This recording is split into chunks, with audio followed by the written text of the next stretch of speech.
Hey, it's us. It's your mates Ooh, I like this vibe. from Sounds It's Like Adventure. almost Men at Work vibe. Hey. And this is the show where we try and build a brand new TTRPG setting in one stream. It's World Building Wednesdays. And I'm your host, Jack. My pronouns are he, him. And each and every episode of this show, I'll be joined by one Sounds Like Adventure cast member and one very special guest. And today's Sounds Like Adventure cast member, we're backing it up twice in a row. It's Arlo Entrick. Hey, Arlo, how are you? I don't have a fun thing to say about being back, but it is good to be back. Hi, hello. My pronouns are he/him, and it's good to be here and building another world with friends. And our very special guest, we are joined by friend of the show, it's X Clementine. Hey, Clem. Hello, it's me, Clementine. You can call me Clem. I have she, any pronouns, whatever suits you guys. And I don't know why I'm here, but I do like TTRPGs. So we'll see how much I can bring to the table. So I'm very excited though. I'm so excited. I love stories, I love storytelling, and world building is a part of that. And so I am very excited to have the opportunity to build a world. We know why you're here, because you're going to do amazing. That's why. And yes, my name's Jack. I'm the host and DM of Sounds Like Adventure, the host of this show. And my pronouns are he, him. And yes, this is the second ever episode of World Building Wednesdays. We had so much fun last week that we had to back it up straight away and do it again. So yeah, on this show, we'll attempt to build a brand new world each episode, and we'll do that by playing a world building game. And we're going to roll on some wheels, of course. So these wheels, they contain some details that we need to work into our world. We'll have some more normal things, governance structure. We'll look at maybe a central conflict, economic output. And then there'll be some sort of unhinged and weird things. Key historical figure is a great one. Someone from pop culture or fiction we have to work into the world. Maybe Dolly Parton might make an appearance. Ooh. The guy who says five Sing big a song booms. from Dolly Parton. Do it. No. We've got to put the VOD up later. Sure. All right. Well, I hope she's not on the wheel then, because otherwise we're going to be very disappointed. We're going to have to sing okay, but we're going to change like a couple of notes and a couple of words so that they can make it past. But it could also be the guy who says five big booms and his kid as well. So hopefully we get him. Yes, please. I also know that reference. Let's go to the wheel, guys. Should we spin the wheel? Spin that wheel.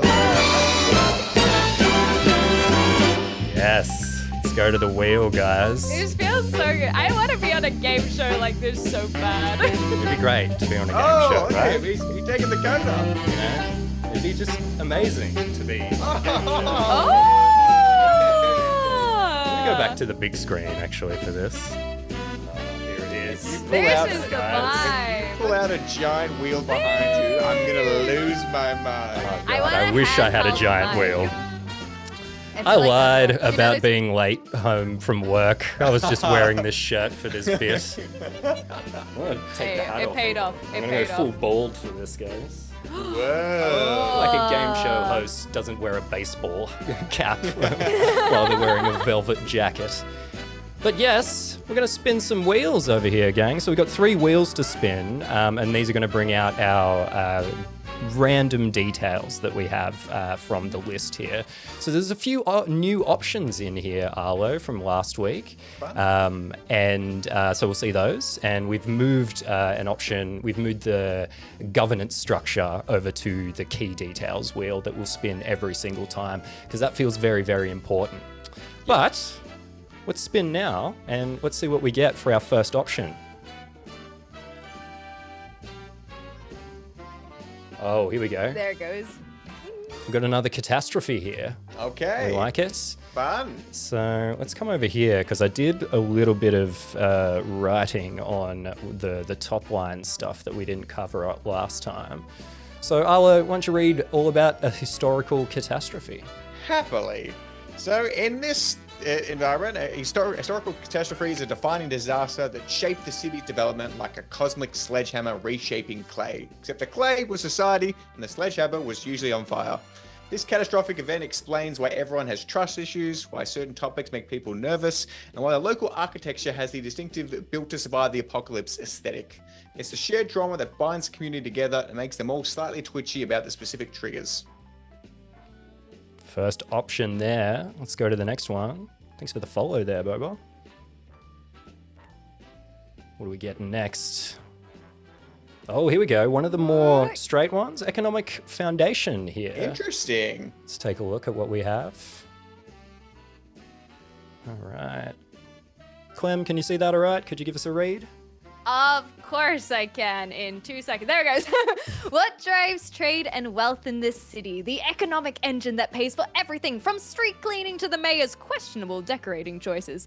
This determines whether the local economy runs on traditional agriculture, exotic magical components, tourism from people who want to see the cursed location, or something completely unexpected like competitive flower arranging or artisanal cheese that grants temporary superpowers.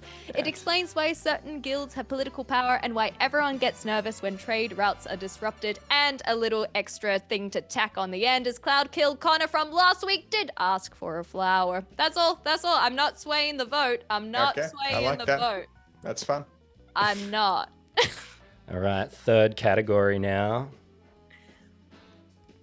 What are we getting? Ooh, this is a new one. Forbidden knowledge or technology. Okay. Interesting. I feel like That's this is fun. right up your alley, Arlo. Give us a read of this. Give me 2 once seconds that for it comes to load. across to you. It's gonna fill more time with more words. Something that exists but is banned, lost, or dangerous enough that mentioning it makes people nervous and authorities start paying uncomfortable attention to your browsing history. This could be magical knowledge that melts brains, technology that accidentally created the last 3 disasters, or information so dangerous that knowing it automatically puts you on several watch lists.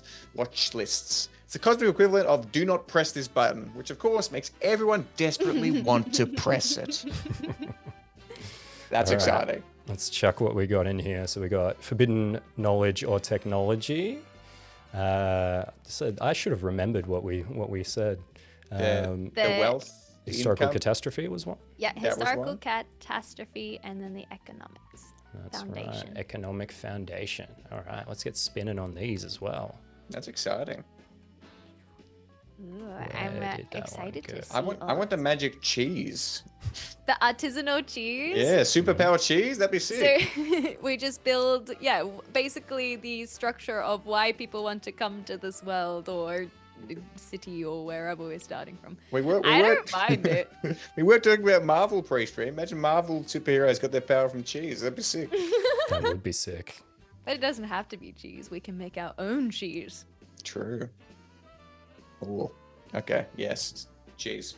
Okay, so it sounds like we want to Cheese, spin cheese. the economic foundation wheel first. Well, if we're spinning a wheel, let's spin that one first. Yeah. Okay. Let's just make the wheel look correct because it looks very weird right now. He's just got cheese written down 6 times. That's crazy. It's just different types of cheeses. It's like, okay, well, we're doing the artisanal cheese, but which cheese? We got to figure that out. Are we going for like a blue vein? Oh, instead of like blue vein cheese, it's like golden vein or something. And that's fun. Yeah. That's fun. All right. That's well, where the power comes from. the wheel looks weird, guys. I'm sorry. I don't know how to fix it right now. So we're just going to have to proceed along and I'll tell you what we get Ooh. in the part that I can That see. is fun. Okay, that is fun. Okay. So we're creating, it's mining this place is focused on. Okay. Yeah, that's easy. Honestly, mining, easy. Ah, it's fixed. Yeah, it's fixed itself now. There we go. Went back to normal. Okay. Catastrophe is that everyone is lactose intolerant. Right, we're not there yet, but I like where your head's at. It's really close to the line, Jack. All right. Let's take mining. So Arlo, tell us about mining. Happily. Cheese mines. The cheese mine. Digging holes in the ground to find shiny rocks or cheese, useful metals, and occasionally things that should have been left buried. Miners are either the backbone of the industry or the people who disturb ancient evils on a regular Tuesday. Well, sometimes both. The work is dangerous, the rewards are substantial, and there's always the chance of finding something that glows mysteriously in the dark. And here's some questions. What are the rare materials that they're mining? How do they handle dangerous mining conditions? Are there conflicts over mining rights? What's the deepest anyone has dug? Fantastic questions. All the way All right. Let's to get. the cheese world. Damn right, Derek. The anything cheese that mines. we choose, we just pipeline it back to the cheese. All right. Let's go over to historical catastrophe, which looks normal, which is good. All right. We got. This was one we got last time. We got. What was it? The mind control event that ended up being incredibly clutch to what we ended up doing. So this is probably going to be big here again. These are really good ones. Where's it gonna land? Oh, trade route collapse. Okay. Okay, all right, Okay. all right. All right, let's take a look at what a trade route collapse could be. I don't think miners should be working in tunnels. If we get the miners, the problem is miners. Clem, tell us about a trade route collapse. Me? Okay. Yep. The economic arteries that kept the city alive suddenly got severed, leaving everyone stranded like an island in a sea of commerce that dried up overnight. Whether it was war, natural disaster, political upheaval, or just really aggressive bandits, the vital trade connections that brought in food, goods, and prosperity simply vanished.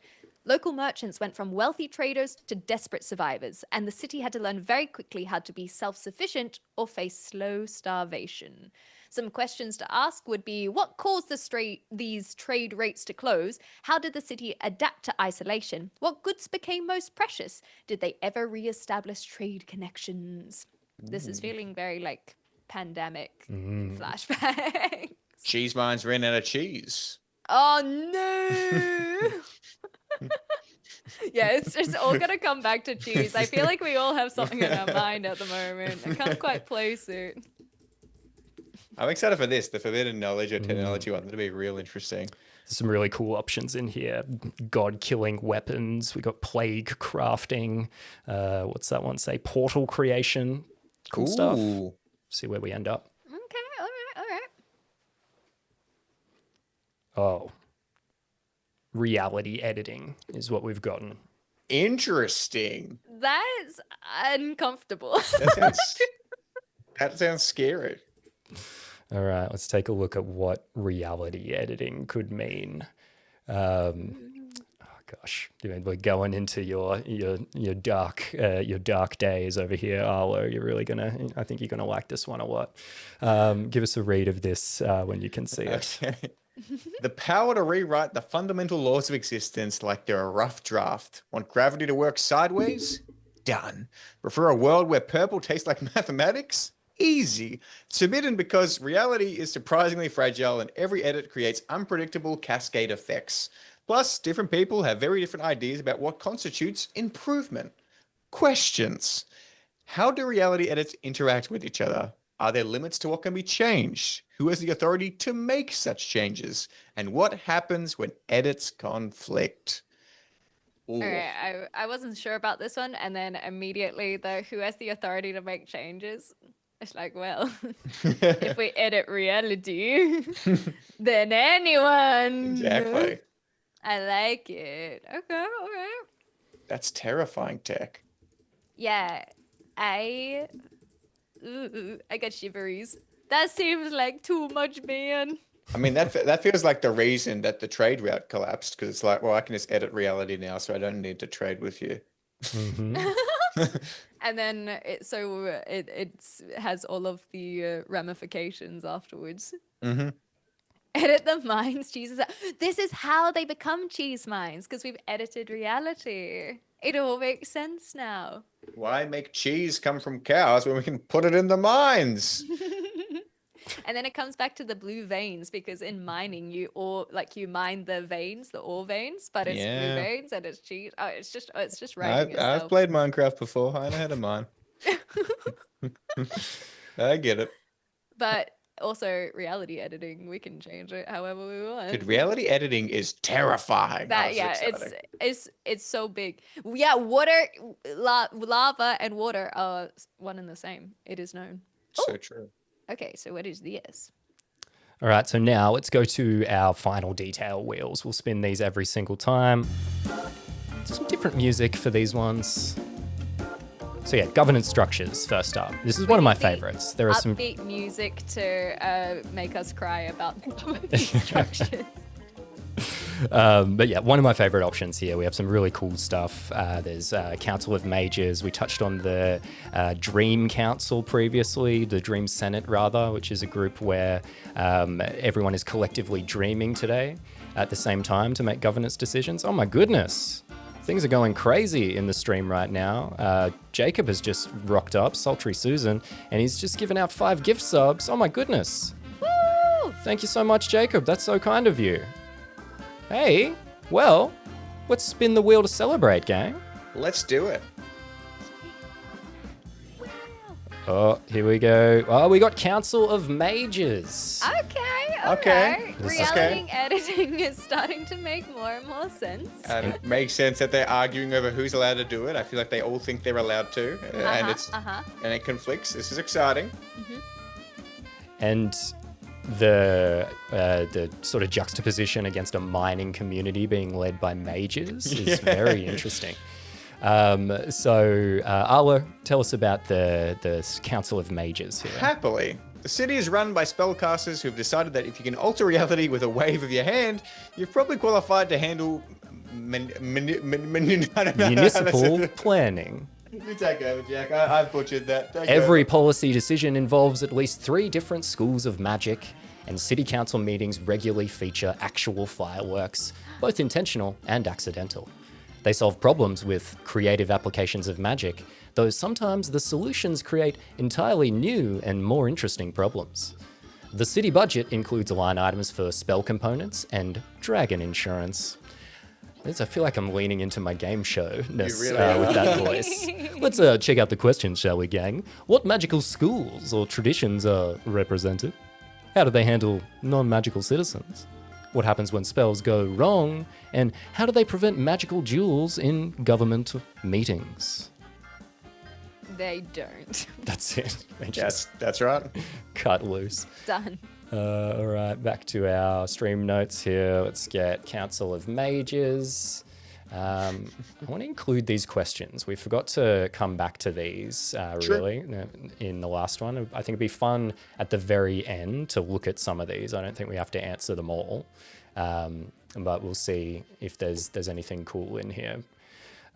So next detail wheel here is our key historical figure. This is the one we really enjoy. See who we can get, see who's going to make the whole situation very difficult over here.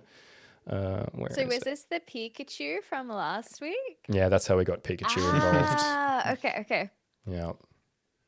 So Pikachu has been replaced on the wheel because we can't repeat Pikachu, of course. So we have replaced him with, I believe, Scooby-Doo on this list here. Where's Scooby-Doo at? Why can't I see Scooby-Doo? Okay, well, I thought I did, but I guess not. Snoop Dogg's there, though. Anyway, That's okay. let's take a look. Big booms. Big booms. We got Snoop Dogg just after I said them. So close to Beyonce. That would have been better. No, this is excellent. Let's take a look at what have I said about Snoop Dogg. Snoop Doggy Dogg. Great stuff here. Clem, tell us about Snoop Dogg.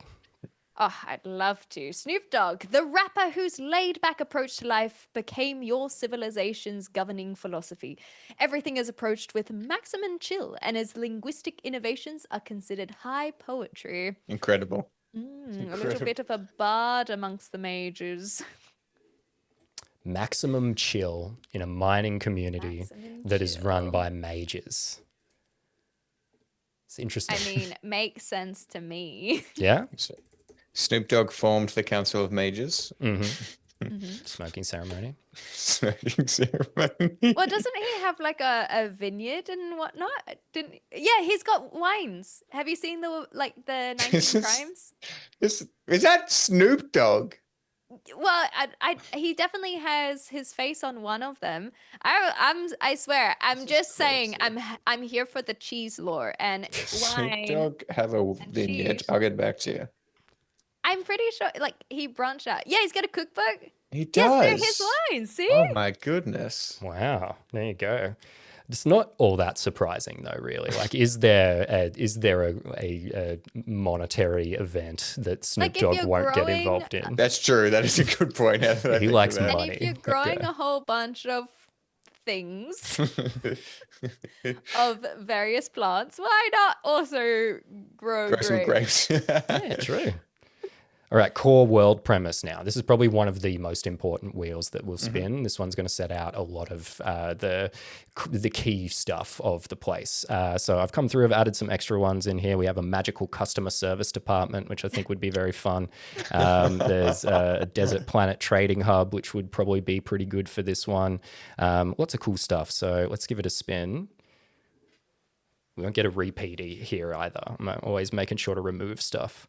Oh my goodness. We don't get a repeat, but we get something so incredibly similar to what we previously got. We got a generation ship lost in transit. Maybe We're spinning we have that again. to re-roll it. Yeah, we're spinning that Alright, again, alright, guys. alright. I'm going to hide that slice. I thought I removed that one, but I guess not.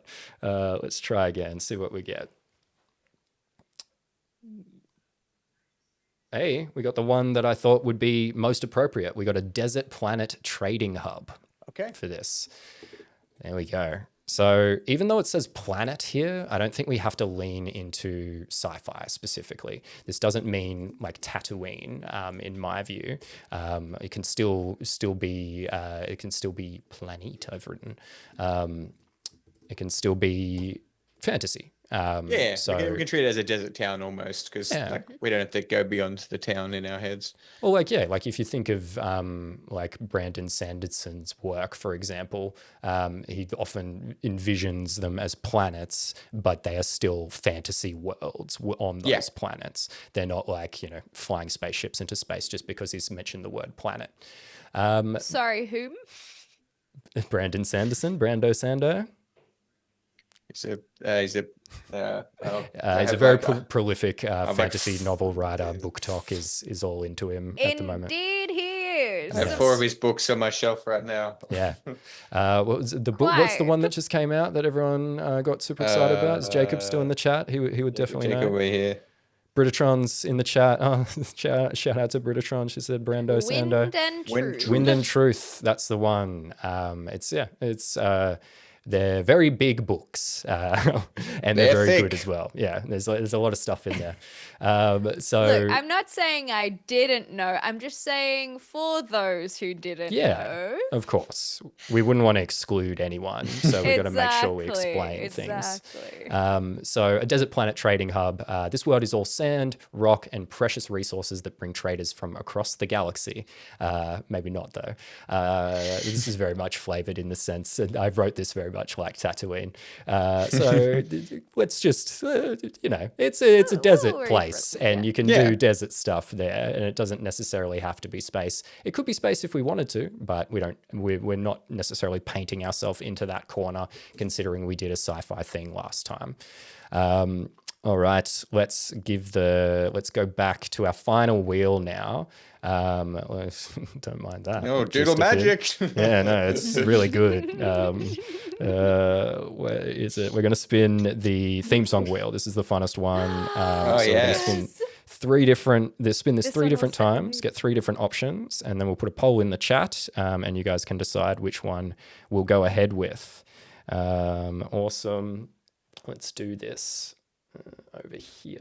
This one's my favorite one. I feel like music is such a big part of like setting the tone. So this is so good. Yeah, they shaped the tone of our last one. So we're gonna remove one at a time as we get them. So some of these we might have heard in the last stream, but not this one.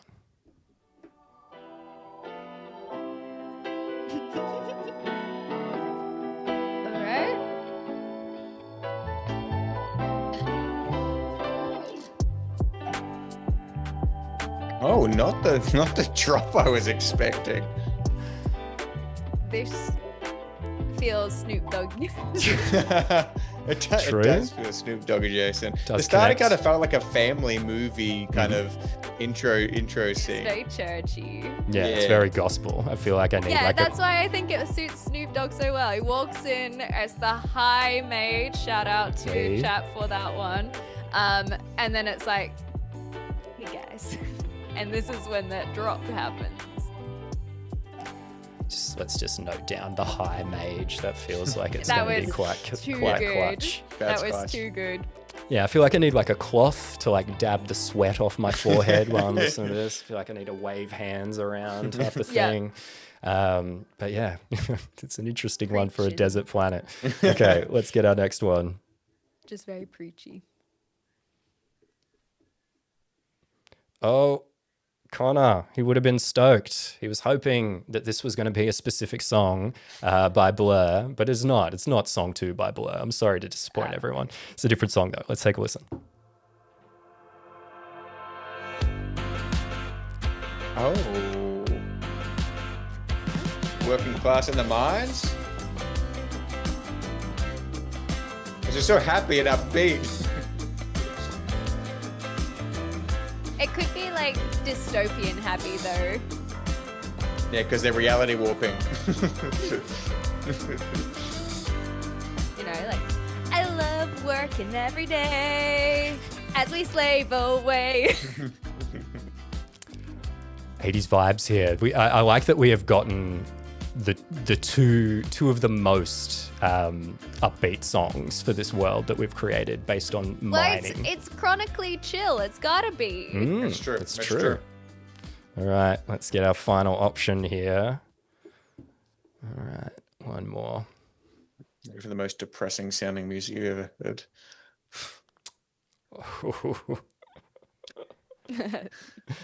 This is the one we got last time. Okay. It feels kind of right. This song is just so great. I'd be happy to play it, make this the theme song for every world we do. It's so good. This immediately makes it cyberpunky. Yes. It's hard to get away from the sci-fi vibes here. Hey, it's Kieran. Shout out to you, Kieran. 80s action comedy. Yep, that's pretty good.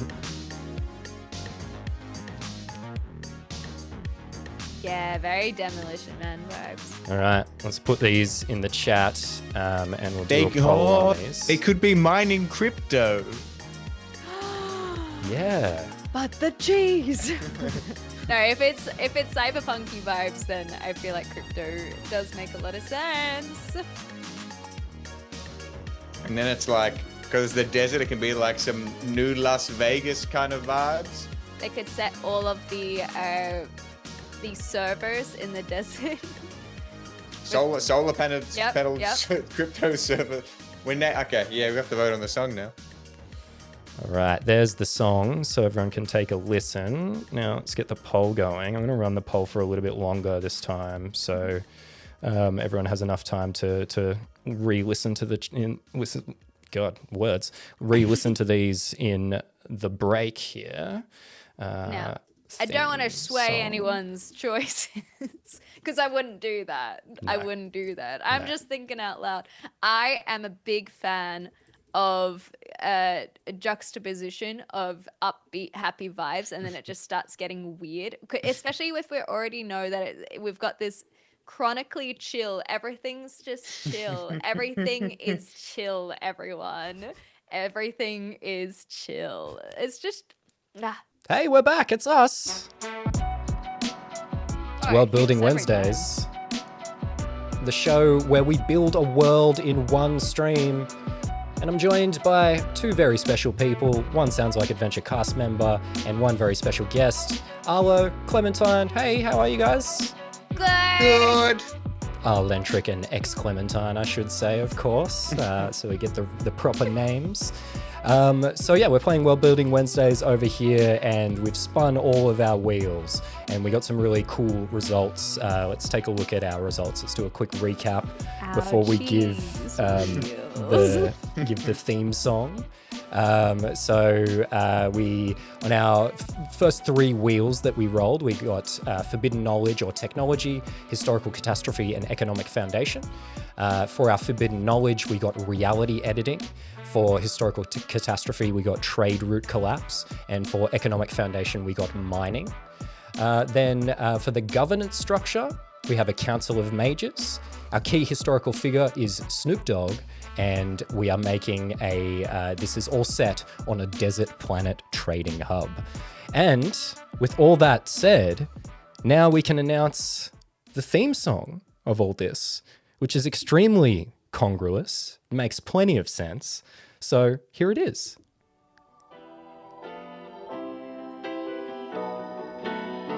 I'm gonna find a cloth.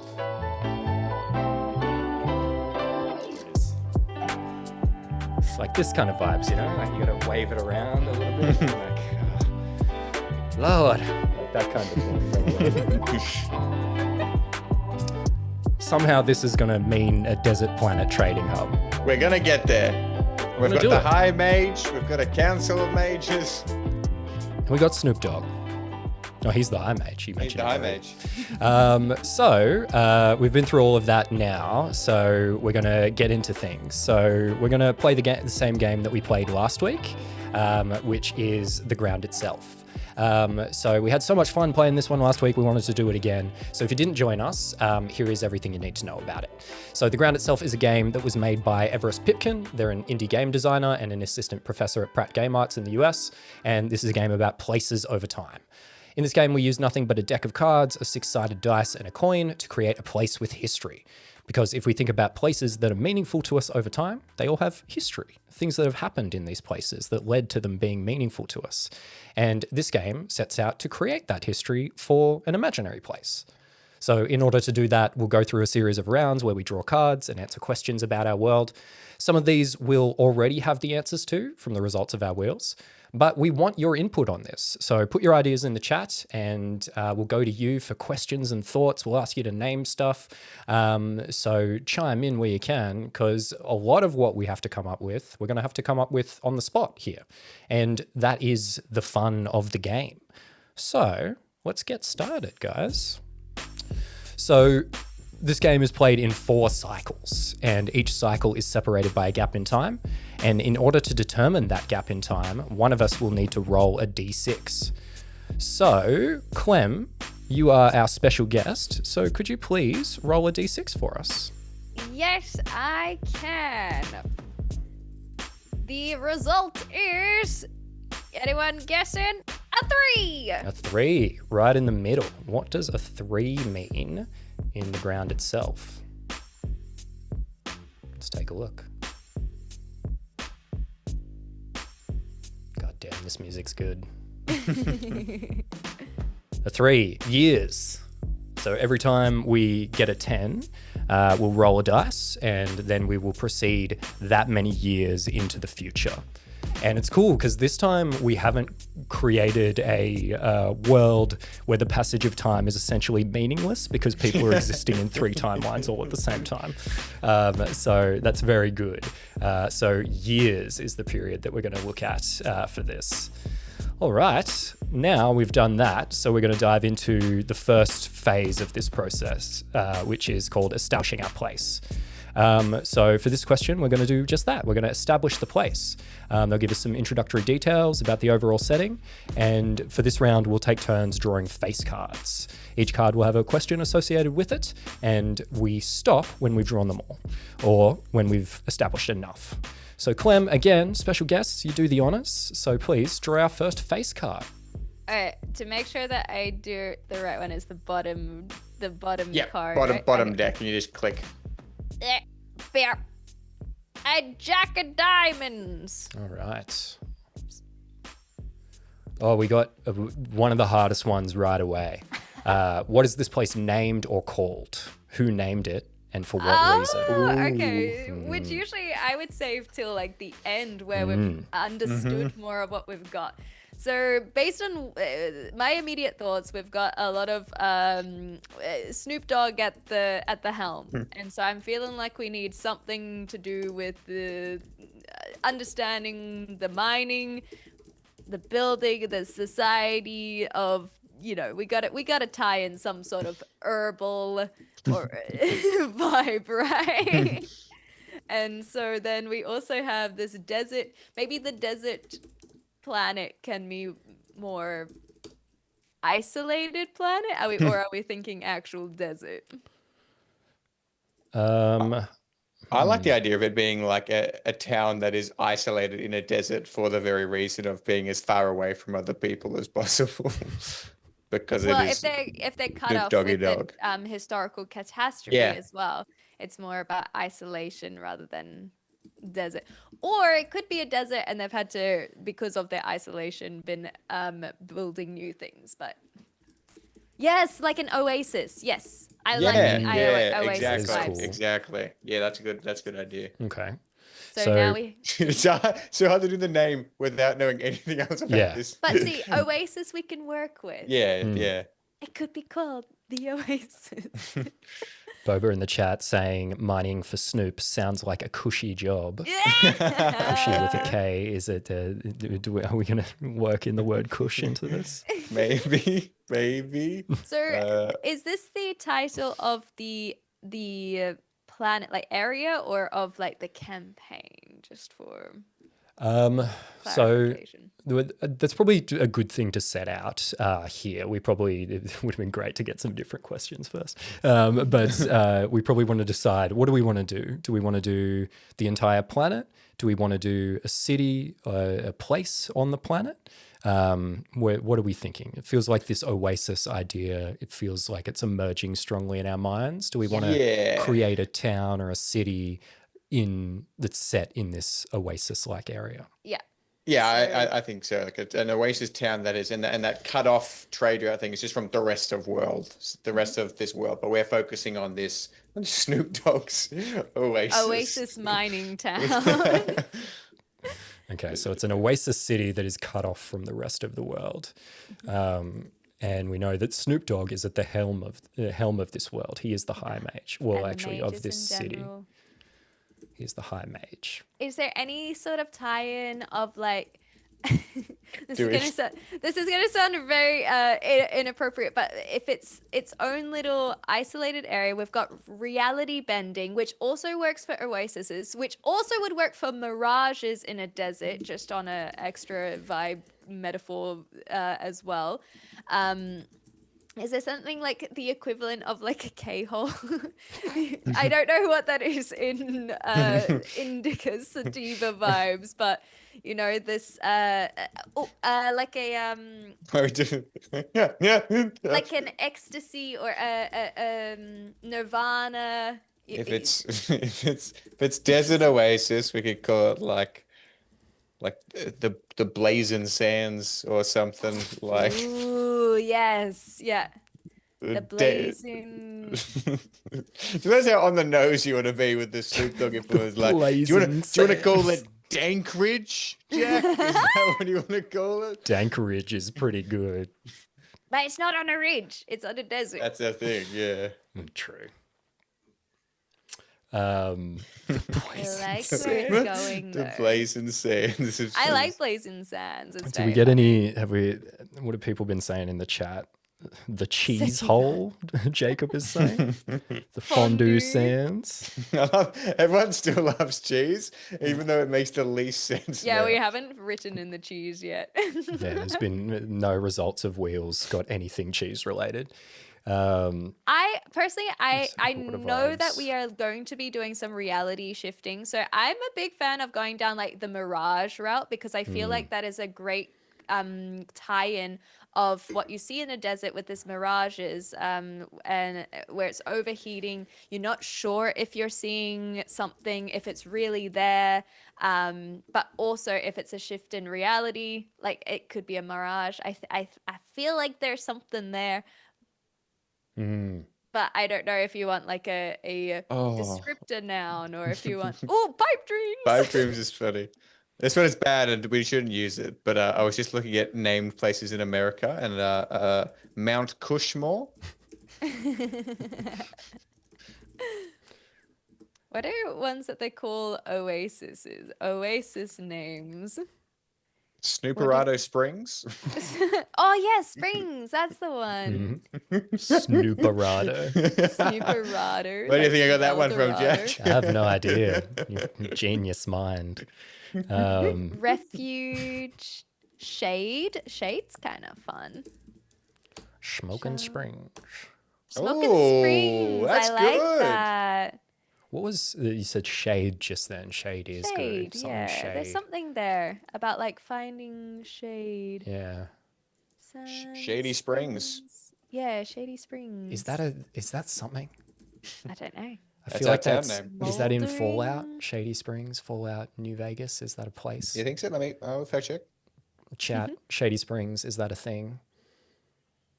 Must It was a place in Fortnite. Oh, I play a lot of Fortnite, so it must be that.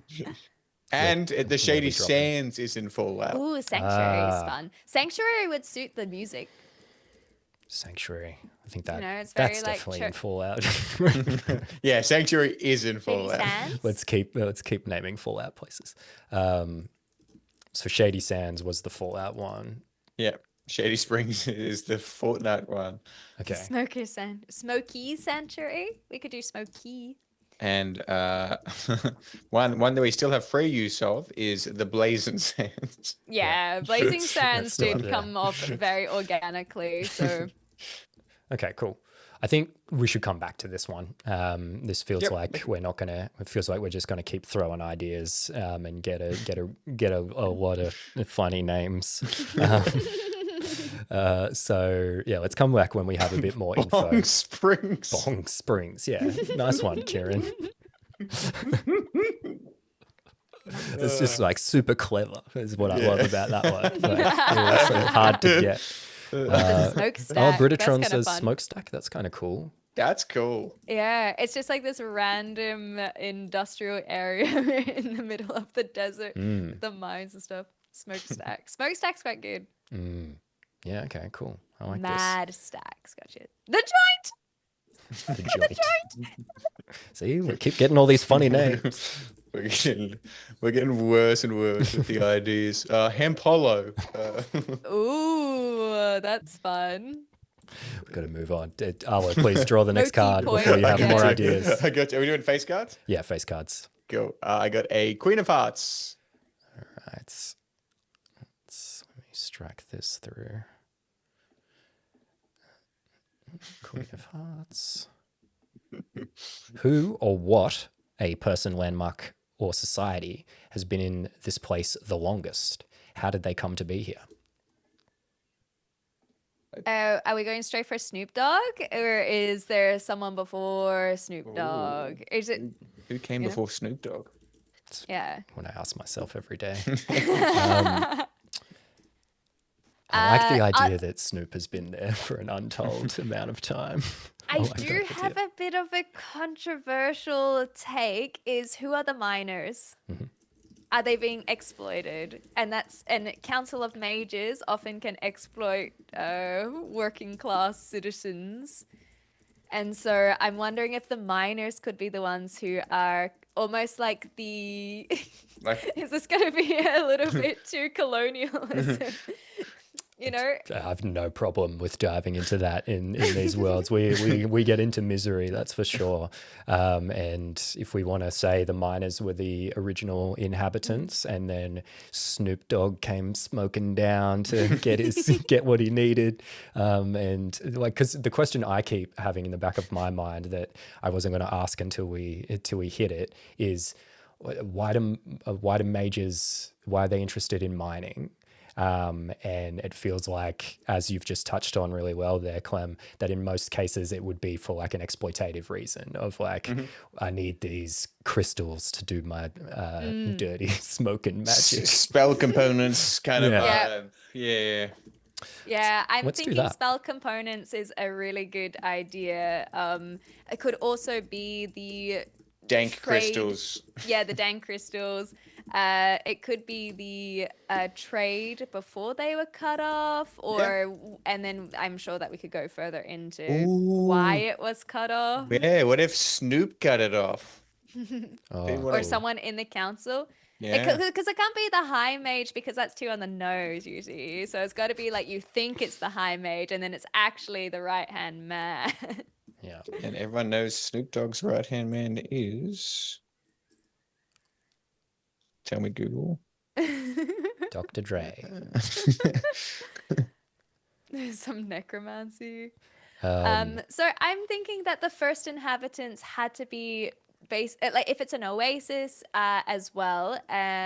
So I maybe there's some sort of if we do go the shady route and it's mining, we got to have some sort of cavern system, or is it mining of the desert, kind of more like the dune, for example, getting the the spices. Like, spice. what does mining look like? But I think that the miners would be the original inhabitants, and then there would be explorers, the mages, looking for these spell components, and they're like, "Hey guys, keep on doing your thing." And usually in these kinds of storylines, you have they collect the materials for pretty harmless reasons, and then or religious reasons if we want to try and tie that in So do we with the say music. perhaps there's like a natural resource that exists around Yeah, this yeah. oasis, and they have built a community around like the responsible use of that natural Absolutely. resource. Yes, always. And then Snoop Dogg swoops down to exploit that natural resources, Yeah. and he leads a bloody campaign of magic to take over this world, take over this city. Does that feel right? I like that. Yeah, that's good. Okay, so there's Or he is the representative who has been sent to oversee Yeah. this. And that's why he's so chronically chill, because he's just like, hey guys, I'm here just doing my job. He's not a bad guy. I like the idea of him having a whole bunch of dogs. that's very cool. They're all lycanthropes. What would people mine in oases? In oases? Oil? Yeah. I guess it could be like opal mines in Kupapidi. Yeah, I think in that kind of vibe, some kind of red desert bait, and like the original miners yeah, just red desert. stumbled across it and weren't even aware of the value of the resource. They're just like, oh, we could sell this and kind of make somewhat of a living. So maybe whatever the material is, I can imagine similar to the Maori in New Zealand, the greenstone, the pounamu that is found in New Zealand, which is like similar to Chinese jade. They would craft this into their weapons and their tools, and so it's not used in a magical sense. There can be some spiritual connections and nature and cultural significance to this, but it's not used in a magical sense. It is for just regular tools and Yeah. like creating the tips of spearheads or for hunting whatever critter like- that they would go and hunt down for meat and whatnot. Yeah, not for And- whatever malicious purposes is being used for by the Council of Mages. Yeah, literally just for the tools, and it's just a part of their everyday life, and they're the ones that know where to find it, and then it's happens to be the same material that mages would use in spell components, and perhaps that's how it became more of a mining town before the historical event, and so it's that exporting of this material, trade is cut off, super weird culty religious kind of thing turns up for the hallelujah music. There's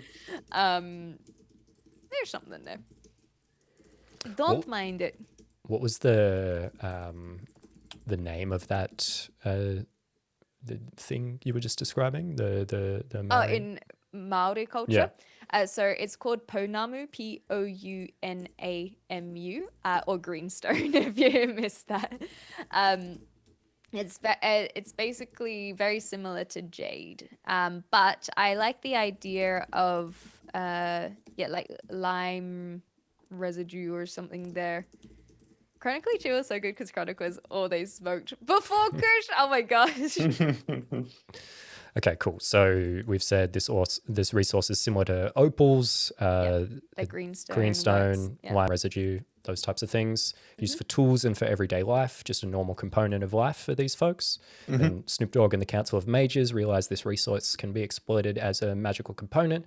And then trade is cut off as a result of the Council of Mages arriving to subjugate the original inhabitants and force them to mine this resource for them. Amazing. Awesome. Do we want to come up with a name for this as well? We did so great at names before. It's a smoke stone. Okay, so are we thinking some sort of like stone or crystal is my first question. Crystal seems more spell component-y in my head. Yeah. Yeah, let's go And crystal. maybe like a geode. Yeah. This is where all my trivia stuff is coming in. Yeah, a geode. Okay. Yeah, well, I mean, it's a Stoned stone crystal. Yeah, a geode. You crack open the rock, and then there's a crystal inside. Nice. And so people might not even realize that it is a crystal until it's cracked open. So that could be another thing, is they just thought it was stone and then That's crack good. it open, and that's where the crystal is on the inside. Maybe that's the specific skill that the original inhabitants have, is being able to Ooh, crack it identify the Yeah, difference. If they can't see the crystal, if it's just this rock, how do you know which one is the geode as opposed to the... True, and that's why they're being kept around. Because it's like otherwise, they could get rid of them and just find them themselves. But it's like, no, these are the only people who know how to differentiate the specific geodes between other ones. Especially if we're doing that red rock, like hard rock desert vibe, that would make sense. It's just all rock. It's just like, here's the vein. Oh, that's good what Kieran has said as well. It's crystalline solvent, dissolves in water, makes mining it near an oasis very tricky. Ooh. That's fun. Okay. That's fun. That's dangerous. Also, speaking of Snoop Doggy Dogg,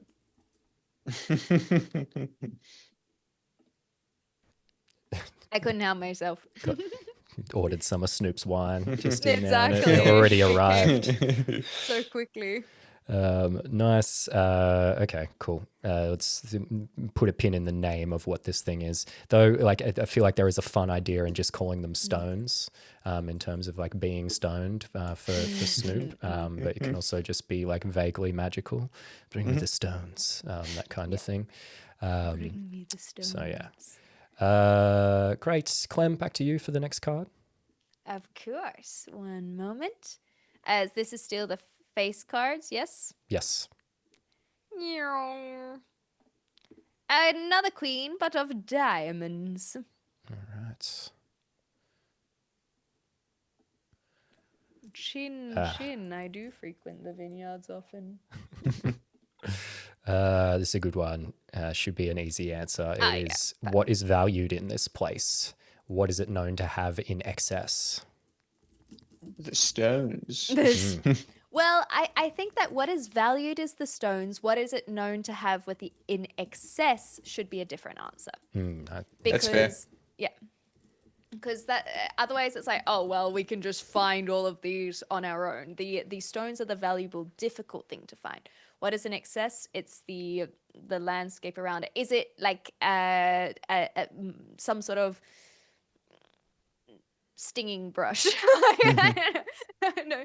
Oh, maybe this is where the vineyards, the actual herbs come in, because I will admit that my mind went for the Council of Mages. There was a question about what schools of magic are they from, and it might not be necessarily as accurate, but I was thinking that if we're going down this vibe, we could have, alchemical, alchemical. I can't say this word for some reason, and these very kind of almost potion witchy, Yeah, I get you.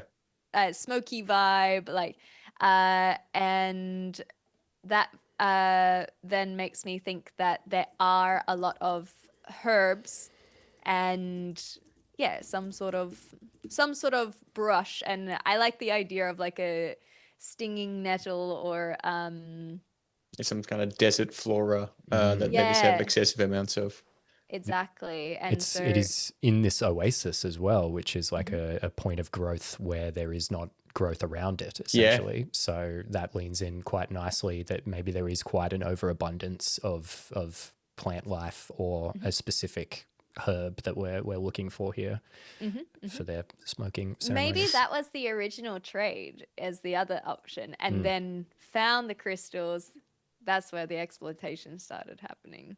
Oh, that's fine. Yeah, Snoop wanted to come see the smoking herb place in person, and then he's like, "You guys got some fancy ass crystals here." Yes, exactly. And so I was thinking similar to what Boba said, is maybe not so. The other thing is it doesn't have to be flora. There could be fauna. I was thinking of in excess. There could be, what's around. There's a birds, vulture-like birds that people have to keep an eye out for. Is it sandstorms? Like, it doesn't have to be a physical thing, it can be an event. So in excess, especially in an oasis, something like a sandstorm. Ah, no, not again. I like the idea of the sandstorms actually, because then it kind of reinforces the idea that that's what makes the miners so useful, because the environment's always shifting and then covering up these geodes and stuff, that it's like, yeah, the miners are the only one who can kind of like memorize the terrain of where things or dust were. storm, maybe. Dust storm's a good way of doing it. Like Mad Max vibes rather than Dune vibes. Because that could also be another reason for that trade cutoff, is that it, like, the landscape could have shifted. Like, there's so many reasons that could have been cut off. And now they're doing the crystals. Yeah, isn't it weird that after the mages showed up, with the dust storms got way worse and like crazy. way more frequent, and like it's really hard to leave now? Isn't that so strange? It's what a coincidence. Yeah, I think excess is something more like dust storms rather than an island, because we can get a vibe for flora and fauna, but in excess, less of storms, especially since the mining started as well. Delta said dust bowls. See, it works. And that's what they call them, because it's like these dips, almost like a valley, and then the dust goes crazy in the dust bowl.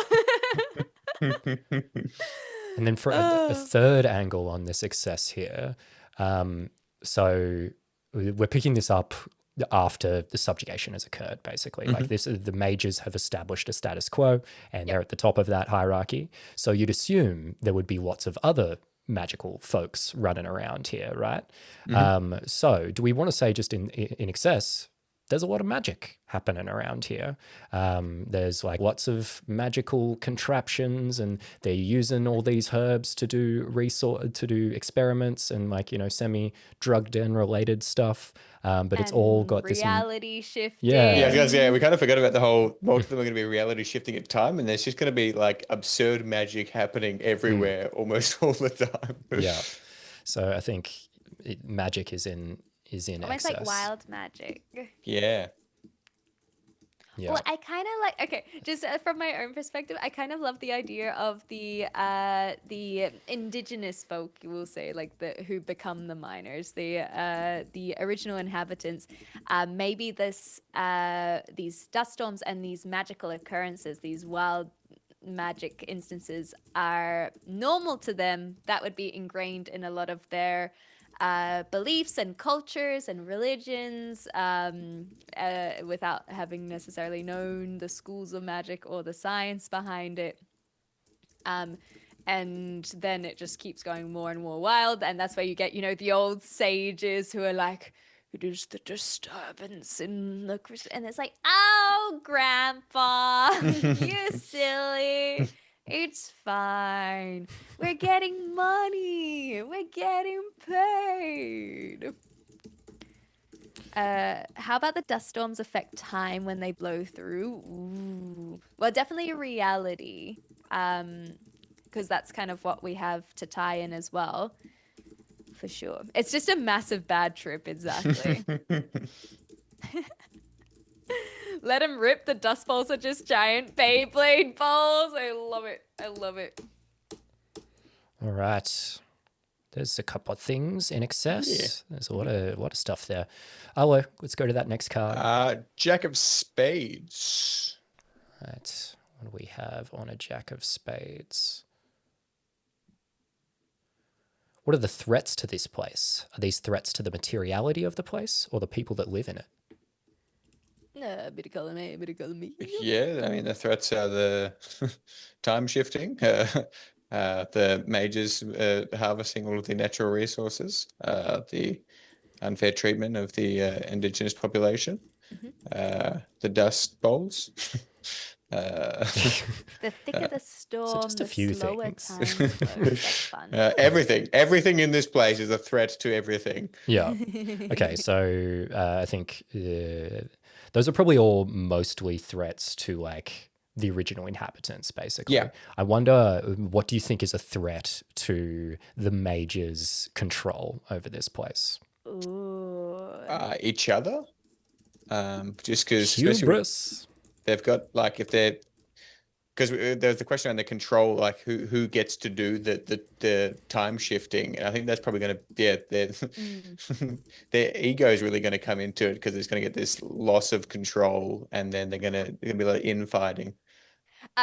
Okay, I just don't believe Snoop Dogg's a bad guy. I'm just gonna put that so out there. And he's so chill that there could be the almost like, oh, you're so incompetent. There's almost this desire for a mutiny. There's someone who wants to take over because they're not happy with how he's running things. And maybe Snoop Dogg's kind of like, we'll just like ride out the storm, guys. Like people will come. Well, depending on how long the time is, but I'm a Snoop Dogg fan. What can I say? I like that. I like that Snoop isn't the bad person. He can't. He probably didn't even come in and want to subjugate these people to the reality of what they're being put through, and he's kind of got his mage circle influencing him, and he's kind of been like, I'm just gonna not do this. Yeah, he learns about the culture a little bit more, and he's like, man. That's is Snoop Dogg a tragic figure? Is that what we're stumbling upon here? Does he? Because we touched on that Snoop Dogg went to this place to gather the dank herbs.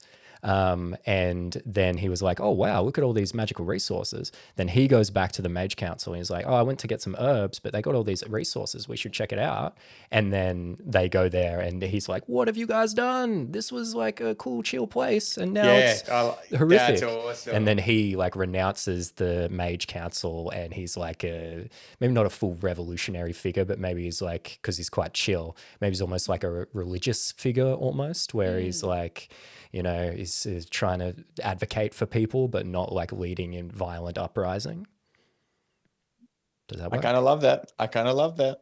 I like that he's come back with his dank herbs and he's been like, oh, they've got, cool magical resources. We should continue trading with them.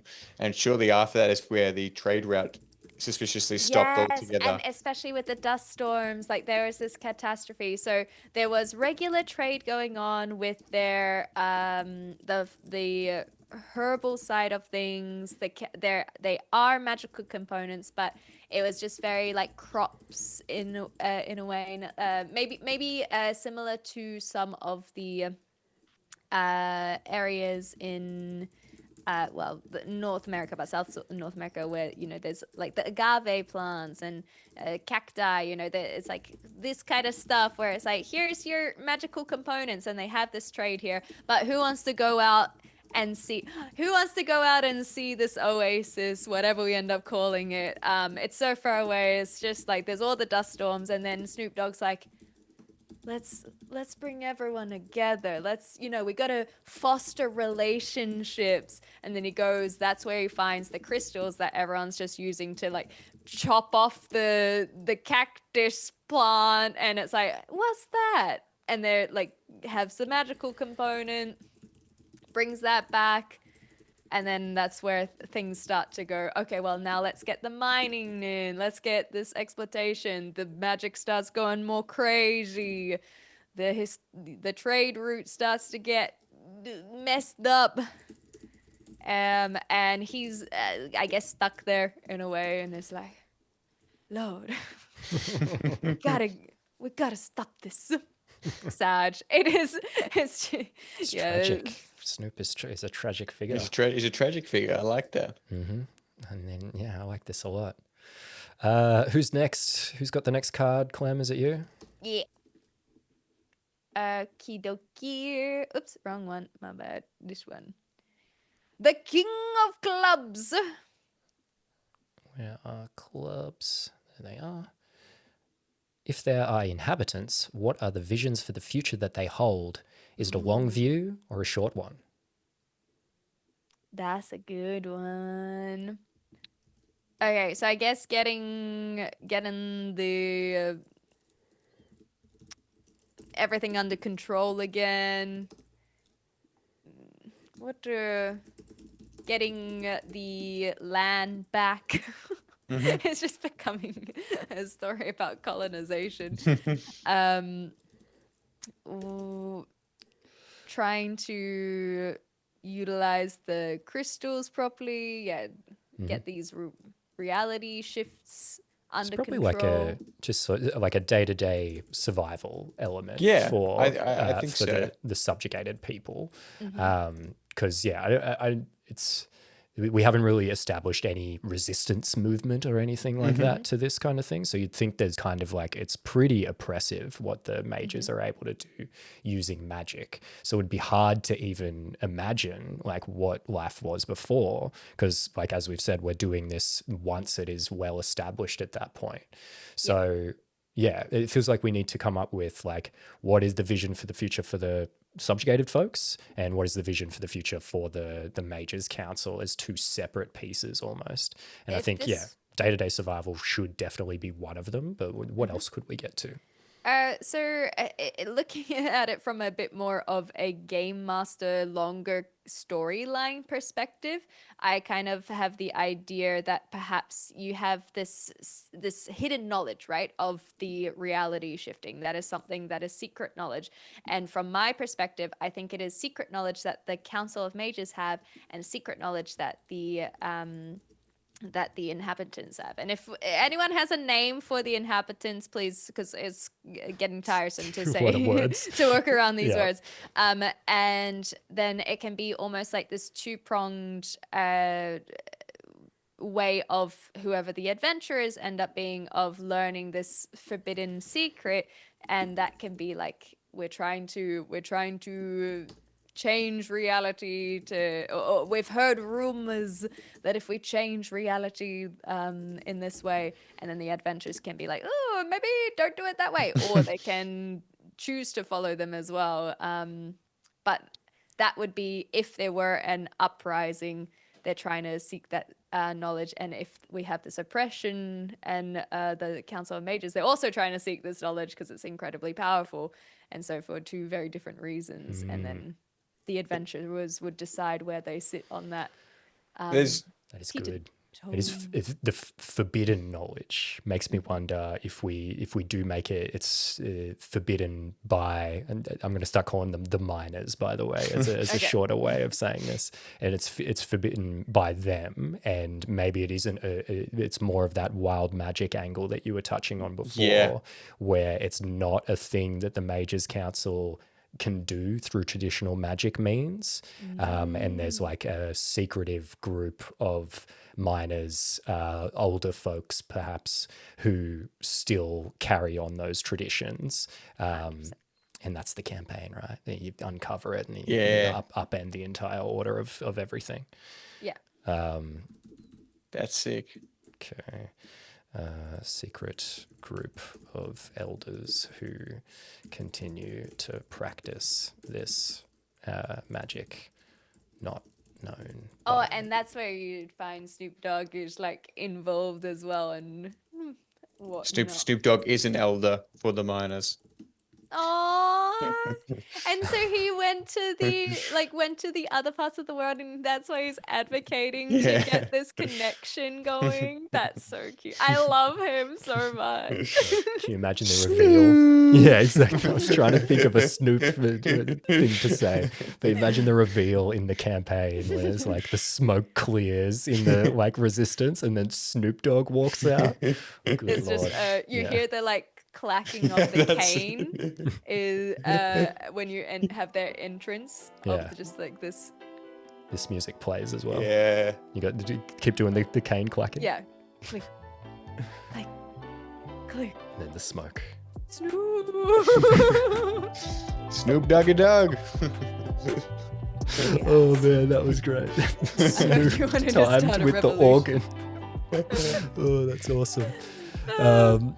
Okay, cool. So that's reality editing. Yeah, so the that's visions happening. are survival and also overthrowing the Council of Mages, but then the Council Mages, who are inhabitants at this point, their goal is to harness, like long-term, harness this magic, understand this power, and would they have their own goal of why they want this, or it's just research at this stage?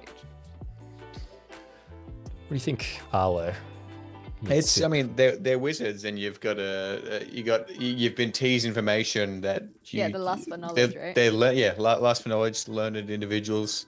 What do you do when you've learned everything and you've been told that there's something you don't know about? You go and find out how to learn it.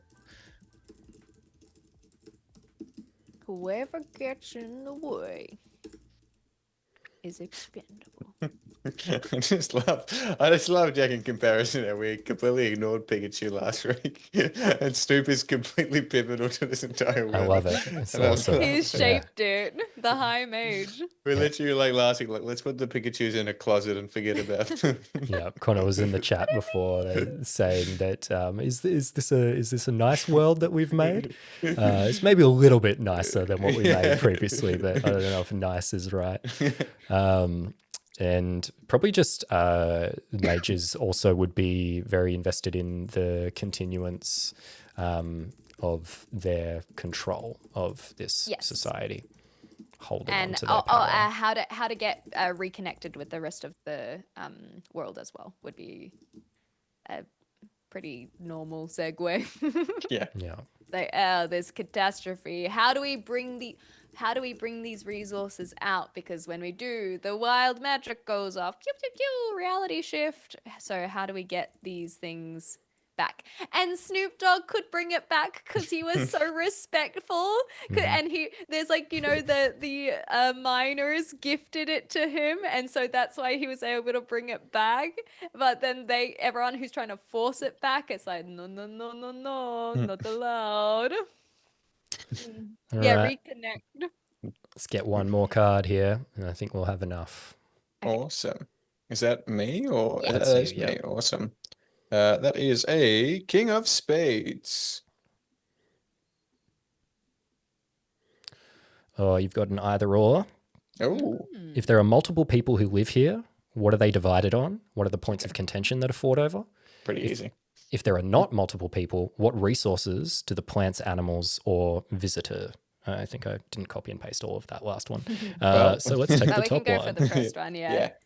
And we've So- kind of answered it all already, Yeah. kind of. How so- they're using the resources, or what do we call it? The stones. How they're using Stones. the stones. People getting mad about how the mages are using it.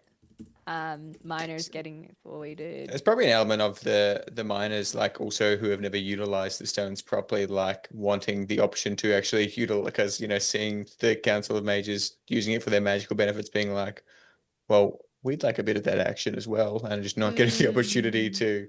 There could be like a fighters faction in a way, like young up and coming miners, where they're not got the sagely advice or old ways, but they're like, that's not fair, and so there's its own kind of revolutionist vibe, and it's like, well, we should use this for ourselves, and then there's like, no, no, my son, it is forbidden. Get out of here, Snoop Dogg. You're not my dad. You're not my dad. But I guess also that can be about land, just to really go down this colonization route, is the control over it. They have miners coming in and out of the quarry, I'm assuming it will be, rather than a cave system. And so the fact that that is now not being allowed, where families used to live there and they're getting pushed out because it's like, well, this is now Mage Town. Mm-hmm. Mage. Yeah. I was like, wait a second. Okay, cool. How many years do you think it's been since this has happened then? Because it seems like for it to be pretty fresh in everyone's mind, it'd have to still be somewhat recent, have to be in the range of sort of like 20 to 30 decades, years type of thing. Yeah, I was going to say not much more than 10, like 10 to 15, like it is still very early days. Yeah, and also we have reality messing up, Yeah. so it could be 2 years, Yeah. and it feels like a time bubble. I would say 20 years or so, because if you had like, how old is Snoop Dogg these days? Great question. This Snoop is Dogg gonna- age. We're all You going to be got so it? upset with the answer. Oh, no, it's okay. He's 53, everyone. It's okay. So if he is the high mate, he went over, let's say, in his 30s. So now he's in his 50s. I think 20 years. Okay.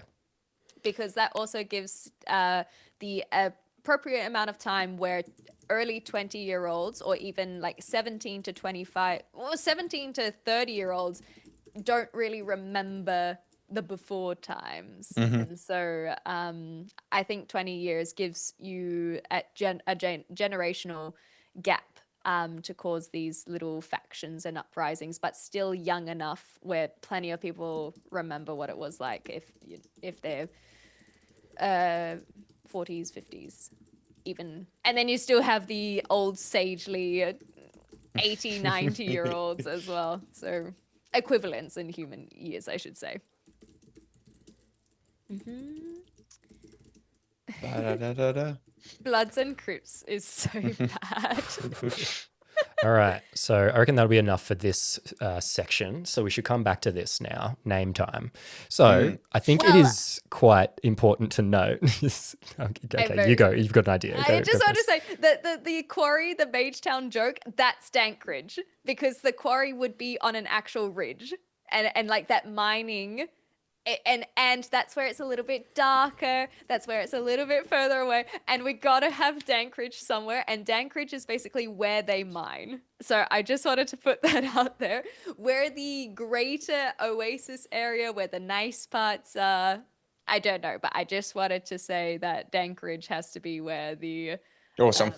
and maybe there's an odd smell to it as well. Yeah, I think last time we didn't name enough stuff and we didn't come up with enough characters. We literally had like 4 characters by the end. Yeah, One I of them think was 4 was a stretch. And yeah, 2 of them were Tick and Talk. Yeah, and there was Pikachu and so there's 5 actually. The bartender who had 1 scene. So I think it is just worth noting that we wrote all these names with Snoop Dogg as the formative figure of this community, but the way we've created him now as a tragic figure, it'd be unlikely that the city would be named after him. So it'd feel like it'd probably have more of like a magey kind of name to it, something fancy, like in Sounds Like Adventure we have the Citadel of Enchantra. Like it feels like it'd be that kind of flourishy kind of name. Is there something like that we can do with the The crystals, because the other option would be doing like similar to how we have in Australia. We have like a lot of Aboriginal names. So there's I like the idea of the oasis having some poetic name in the language of choice, and it means like you know, something Could do like pretty. a play on, because like an oasis is also like, especially in a desert, kind of gives off like a mirage. You could call it like Mirageon or something that's like a bit more like twangy. Just because, yeah, I'm wondering, are we giving it whatever the miners named it, or what it's now been called from the Oh, mage? the mages absolutely have a mage name for it, 100%. That's part of Two the names. oppression. Yeah. Ooh, this Yeah, that's a territory. big part Love of it this. for sure. And so I'm thinking like I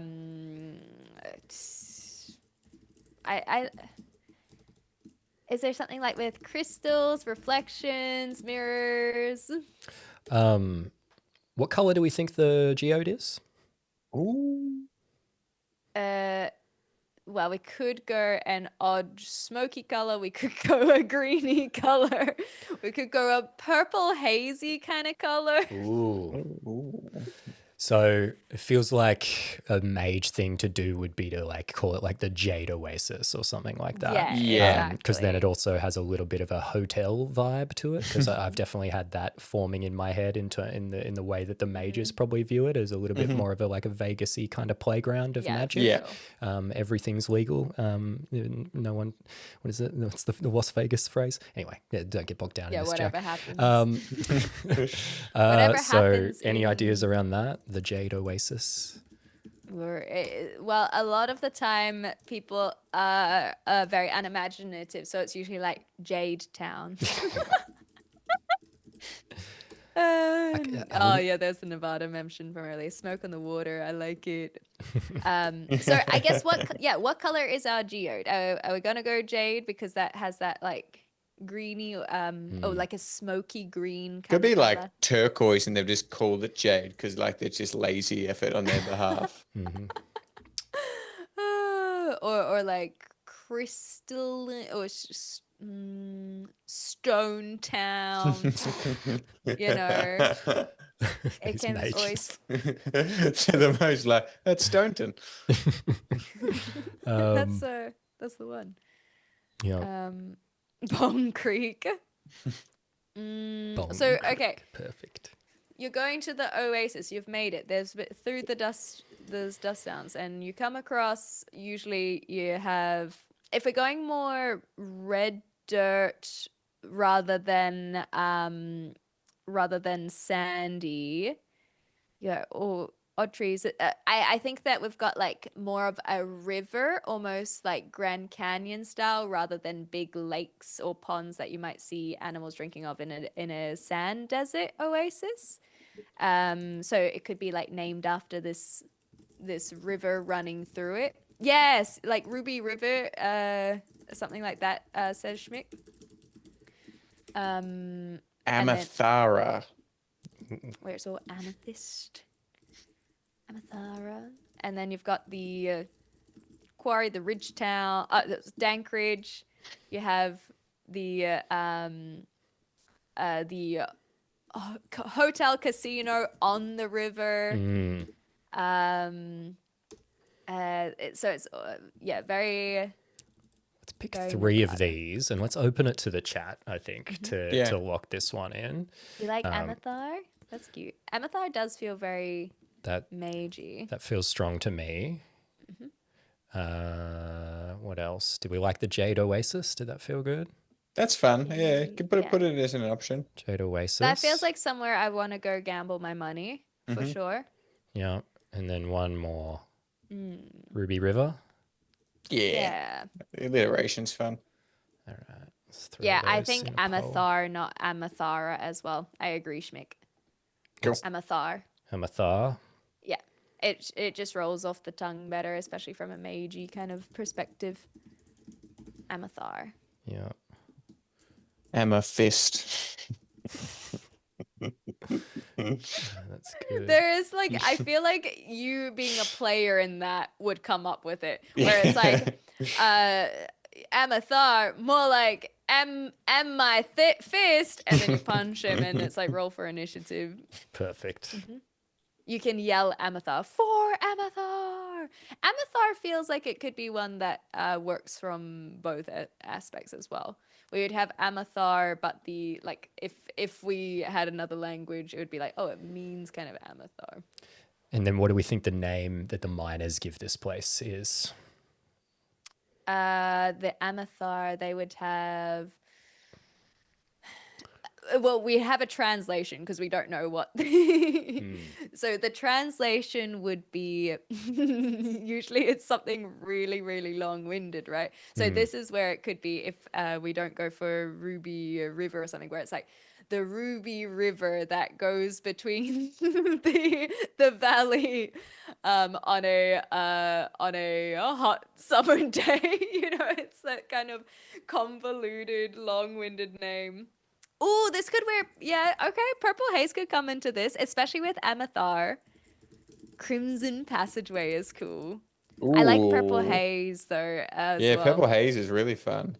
And that ties in with Amathar, where it's like, oh, it's the purple. Maybe these dust storms have this purplish hue to them as well, where it's a little bit weird. Stores and Bickle faction of mages that don't follow the doctrine of combustion. I don't know what Stores and Bickle is, sorry. What's a cool word for purple? Oh, cool. Well, we've got amethyst, we've got lilacs, we've got what else? Violet. Violet. Does viridian mean purple? No, that's red.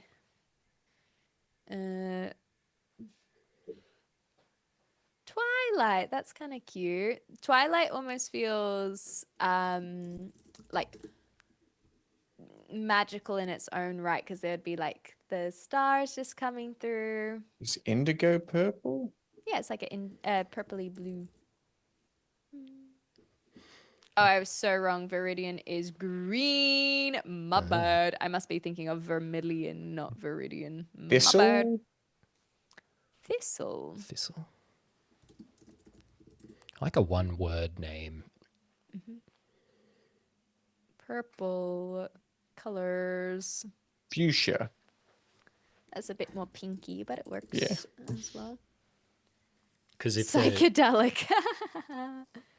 Because if they're known to have, if this area is known to have this color, and we're talking about like these types of names, the river that cuts through the canyon on a sunny day in September, we could go the opposite direction of that, where they take just a very literal name of like, oh, this place has this color, so we call it Thistle, or we call it Twilight.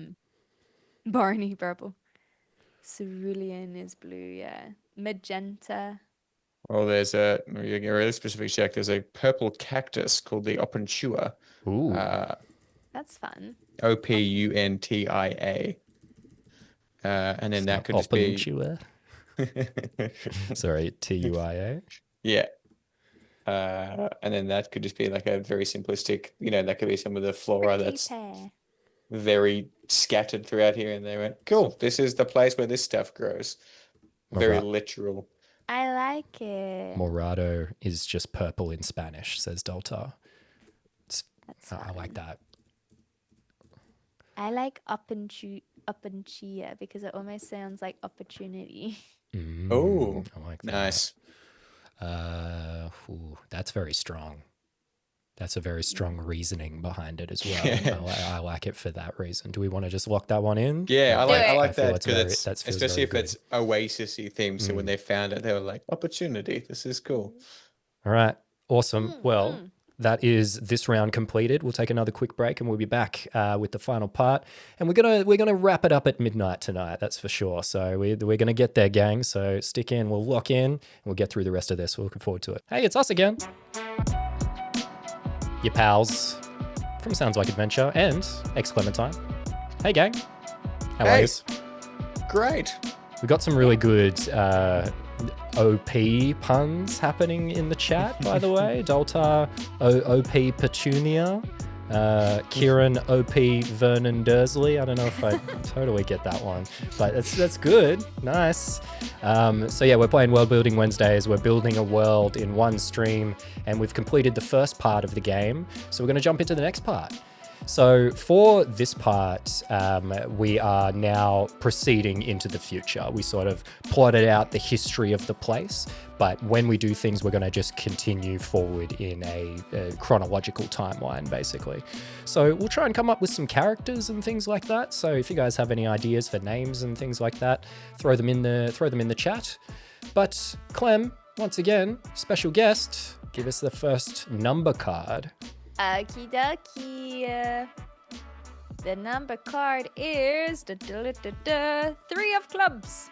All right, let me just clear the formatting off that.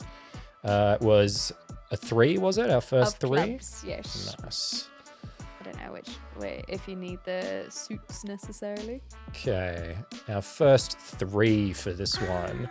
What do people listen to and perform here? What is considered folk art? Ooh, definitely like rock painting, right? We've got a lot of rock, we got a lot of cave, like that kind of cave painting, but on stones. And like carving as well, kind of. Carving with the stones, I think, Yeah. for sure, rather than woods. I don't think there'd be a Yeah, ton sorry, of woods. stone carving, like etching into the stone and stuff. I feel like folk art weaving. Would there be some sort of weaving of like the hemp kind of vibe? Of course, it's got to be. Yeah, so hemp weaving style bags and tapestries, perhaps. Yeah, like natural artwork in a way and natural crafting. Okay, cool. Let's throw that just all under the umbrella of natural artwork. Yeah. That feels strong. That feels good. Yeah, let's try and get through stuff here. So let's just lock stuff in and move Happily. forward decisively. And then I'm thinking, oh, sorry, go. What do you think? Let's get it. Oh, just for the listen and perform, I'm thinking like a lot of the, around the campfire kind of vibes. There's a lot of more like chanting and stomping rather than necessarily the instruments. Maybe like a whittled flute style, perhaps. Cool.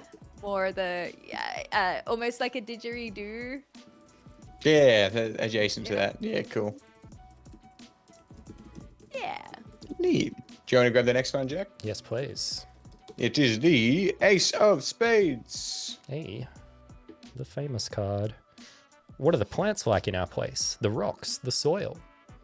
Well, the rocks are crystals. The plants are cacti and desert adjacent. There is, I guess, some form of natural hemp growing or being farmed in a sense. Yeah, this is one of those good ones where we've kind of answered the question already. Yeah, which is yeah. lovely. For sure. Yeah, we did a lot of work in the previous segment, so we should be able to motor through this pretty quick, it feels like. Yeah. So yeah, and we also said there's like a lot of plant life growing around the oasis, so that's where a lot of that hemp stuff is coming from. Exactly. Shrubbery. Tussock. Sorry. It's a fun word. It's like the sentence, the rocks are crystals. That's very good. That's a very D&D thing. Clem, next card. Okie dokie. The next card is a 5 of clubs. All right. Let's get that one. Our first 5. What are the stars like in our place? The sky, the weather. Oh, that's gotta be so magical and mystical because they have all this heart beating down, sunny, and then it's really, really cold at night. But then they look up. That's where the purple haze is. Yeah, it's kind of like an aurora.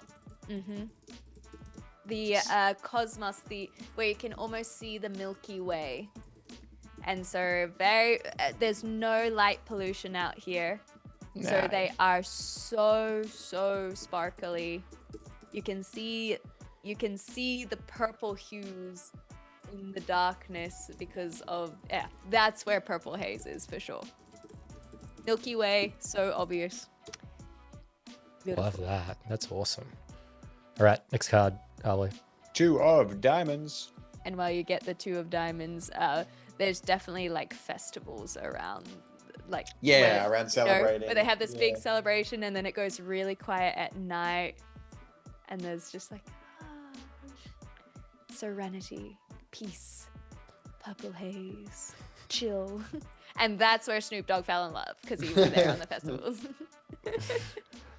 So name a monument, marker, statue, or other physicalized memory that exists in our place. What does it mark? If it's a statue, it would be from the mages, but I'm thinking some sort of monument for the miners could be quite nice as well. Of their, like, not so much deity. Maybe it could be like a weird rock face is the other thing. Yeah, it's like a natural like rock formation that they've kind of left in place. The giant rock, and it's actually a massive geode. That's Oh my fun. God. And then the people could take that down. It's like, And that no, could you be- mustn't mind the rock. And the fun part about this, Clem, as we go through, there's a chance that like a big catastrophic event can happen, and it might be that they harvest a giant rock geode. That's a big cultural. No. So I think that's awesome.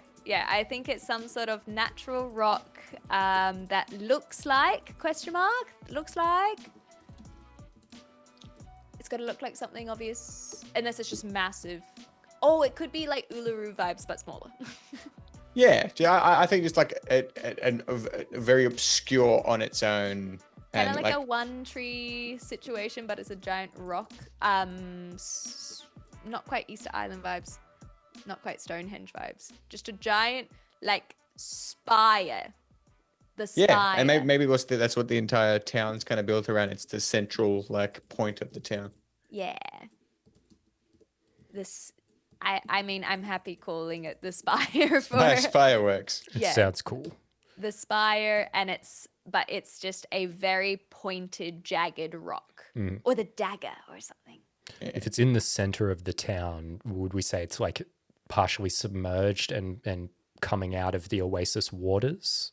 Yeah. Oh, I yeah. like that. I kind of think of it as like overlooking the town rather than center of the town personally. I like that. Yeah, okay. Where they can look up and That's they there. see Yeah. they see it. Okay, we got the spire and the dagger as potential names for that. And then I think, so we say the miners revere this spiritually, but secretly it's a giant geode and it's not known. That's not known by anyone. Cool. Mysteries. All right, next card. Is that my one? One Yeah. moment. Sorry, I am still getting used to this. 3 again, but of spades. Right. What do people in our place argue about for fun, whether at the bar, in the square, or in other social spaces?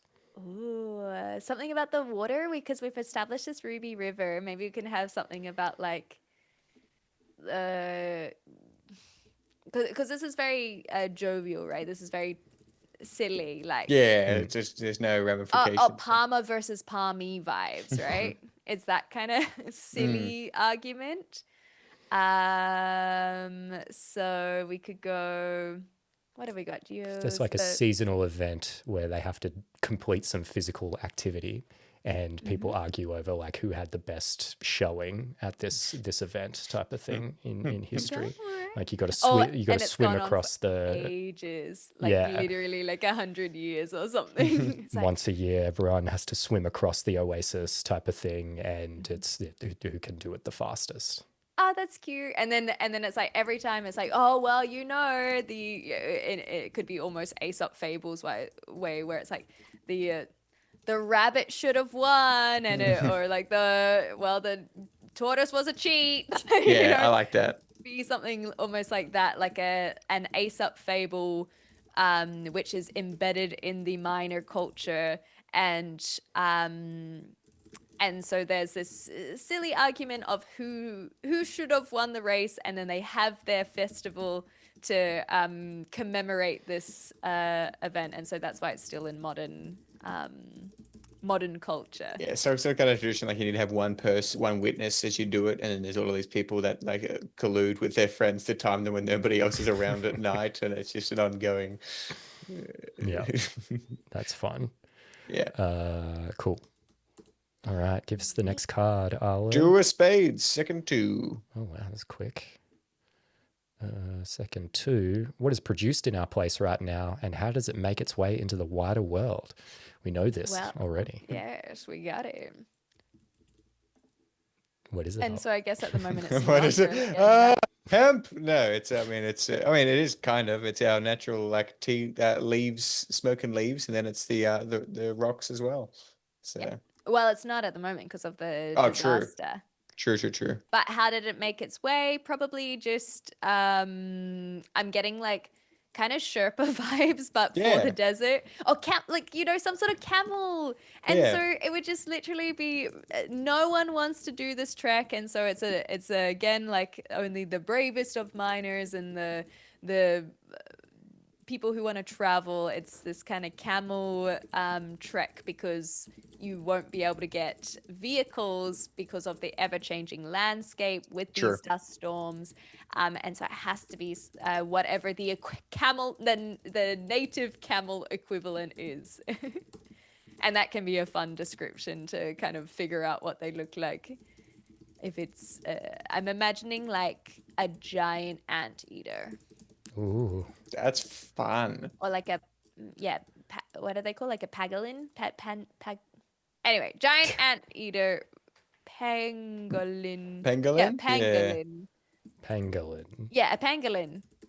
Good. Like if you look at a pangolin, they have the like scales that kind of would protect them from the storms. Mm-hmm. So like a giant pangolin that you'd ride, and then you could put a saddle on that. I think that's adorable. Definitely. That is awesome, actually. Yeah, pangolin is How perfect. giant? How giant are we talking here? Is it like a type of thing you can mount a whole like caravan to the back of and have something you can go inside to shelter from a storm?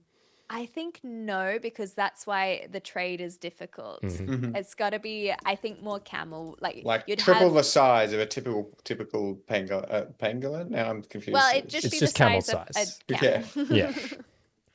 Not big enough to mount any shelter to. The size of Yeah, a and so camel. that's why they often get the miners involved because they'd have the proper gear and they'll know how to traverse the area. And so only the bravest, like Snoop Dogg, will actually go back to Amathar.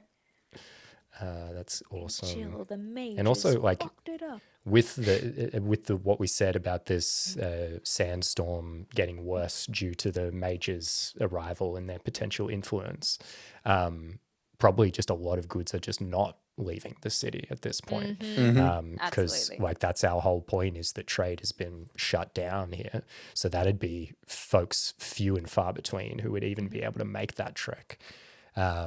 So we probably should just have trade is extremely difficult. In terms of like characters to add to this as well, there could be some sort of like not quite border force, but just the guy who organizes these trips in a way. The the pangolin merchant. The Yeah. pangolin merchant. Exactly. And so someone who looks after all of the pangolins, like the stable master, the pangolin master, stable yeah. master. Cool. And breeder. And so he's the type who will look up and down the adventures and goes, "These, you gotta be careful with these ones. It's like I'm sizing you up and." That's a messy one. That's a reference that you won't understand, but it sounds like adventure previous season reference. The funny thing is, it actually never even made air. Oh, that true. thing. Yeah, it was that's so something funny. we only It's did on just for Zoom. you. It's what John Marston would say in Red Dead Redemption that Kess uses to get into a cowboy voice is what that is. That's a messy one, and then she's in a cowboy voice. I love it. All okay. right, next Love that. card, 8 of diamonds. Awesome. What do we got for an 8? Man, we're Oh, yeah, pulling a Connor's lot. in chat. In terms of your at least having a happy flower, so we went the colonization route, so it's pretty awful. But there's some really cute things. We got our pangolin for for the trek. That's kind of our equivalent of the flower. And we have a beautiful night sky that is very magical. And cactus. We got cacti. Cactus yeah. flowers. Cactus flowers, yeah. What does success look like in our place? What do the inhabitants want? Ooh. I guess success for the Mage Guild would be Getting back to the mainland. Yeah. They hate being here. Yeah, it would probably like also the success of harvesting more stones. Sorry, just character idea is having like the intense foreman who is overseeing a lot of the mining in general. And because I feel like a lot of the mages guild or council, they don't actually want to be here. Like some of them could be. Oh, so another idea would be the like incredibly inquisitive researcher, which almost could be Snoop Dogg. But and so some sort of nerd, basically, some sort of researcher, some sort of grizzle foreman, or who is no nonsense. So I feel like for some of the regular mages, success would actually be getting out of here. But for the miners, probably just that's coming back to survival, or that food on the table. Finding a way of getting rid of the council. Well, that would be where the revolutionists kind of that faction would be success, is getting rid of them, overseeing their own society. What do they want? Yeah, getting rid of them. Just enjoying life. And success could be very well. I think success, oh my god, if there's like a part in the river that is like the widest part in the river and the most turbulent part, and it's like whoever can cross this river is, the coming of age rituals in a way. Yeah. Like, now you're an adult. And so success would be however they adorn themselves for going through this rite of passage. That's good. Maybe that connects into what we were talking before about the arguments around swimming. Maybe it's they swim across a wide part of the river. Yeah. Or it's like there's the regular, there's the regular like, even kids do this, and it's like, this is the fun festival part, but no one crosses the super wide part. And that's when it's like, that's where all of the arguments come from, is and they say that it was, oh my god, okay. And so it's like basically this argument about who did it, and then what actually is the real story, but working together. It's so poetic. It writes itself. It's not about us versus them. It's about figuring it out as one. Let's see how tragic it gets, because I just drew a 10. Hey, nice. So when we pull a 10, we have a couple of questions we answer every time, and you also select a one question that we only answer once in each step. So the questions you have to choose from: the gardens are planted, the work has been done, and now we wait. What was planted and what are we waiting for? So gardens can be metaphorical there. There's a great victory that enables the inhabitants of our place to build toward a new future. What is this future that they wish for? How will they set to work on it? There is a great loss, one that sets new burdens on the inhabitants of our place. How do they cope, and what have they lost forever? Someone important, socially, politically, or emotionally in our place dies. Who were they, and how were they killed? How are they remembered after? It is a resting day in anticipation of problems just across the horizon. What is believed to be coming, and how do the inhabitants of our place set these problems aside for just one day? It's a resting day in the knowledge of a secure future. What is taken as a given, and how do the inhabitants of our place spend a lazy day? All right, what jumps out? I will take number 3, which is something bad happens. I missed which one that was. The Great Loss? There is a great loss, one that sets new burdens on the inhabitants of our place. How do they cope, and what have they lost forever? I think the big old geode gets harvested. The spire for sure. Yeah. You saw this coming. And then that kind of just these spiritual associations with it are kind of And the wild magic, right? This is what would set off everything. The giant geode is harvested. Oh, I just imagine like if it was this spire kind of thing, and then there's this massive crack, reality shift, and then the next morning you have this, or on one of the festival days you have this like open cracked geode, and it's all messed up. It's rooted into the ground as well and goes like super deep into the surface. And so So, Yeah. this like very feels like the scene in Avatar where they chop the big tree down. yes, yeah. But what does this do to the people? Like, I think it has a crushing effect on some, but does it Uprising, galvanize others surely. to form an uprising? Yeah, I think in the younger groups, I think it That's kind the of catalyst. yeah breaks the elders, but they're not the type that would revolt. But yeah, the younger and more not so stuck in the ways of the past are ready to take arms, kind of thing. Throwing Yeah. the mages. So I think uprising. Just Yeah. But then I think it galvanizes a group that will become an uprising at some stage. Yeah. I don't think you get an immediate uprising out of it. But I also think as a result of this, the mage's power becomes like way stronger as a result. So their like boot on society becomes more strengthened due to the Authoritarian, strength of the magic that they've just obtained from this massive geode. And then the question, of course, is how, like, did the mages actually harvest? So are we saying the mages did harvest it, and that's like a given? Yeah, I think so. Okay. Yeah. Then probably comes this this obsession of we need to find an even bigger spire to harvest, and this even bigger pursuit of expanding outwards and mining further and further out. And So I feel like this is where Snoop Dogg isn't necessarily in the society anymore. This is where he's gotten underground a little bit more until they bring back the High Mage. Snoop has disappeared. Yes. Snoop Dogg is missing. If only we can bring him back. By the way, High Clem mage. approves in the chat as a very funny, and they saw me writing earlier, seeing he breeds followed by the pangolins was horrifying. And then also wants to see Snoop Dogg running a mine. So it's an ethical mine that Snoop Dogg runs, that's for sure. So now we have a couple of questions that we'll answer every time.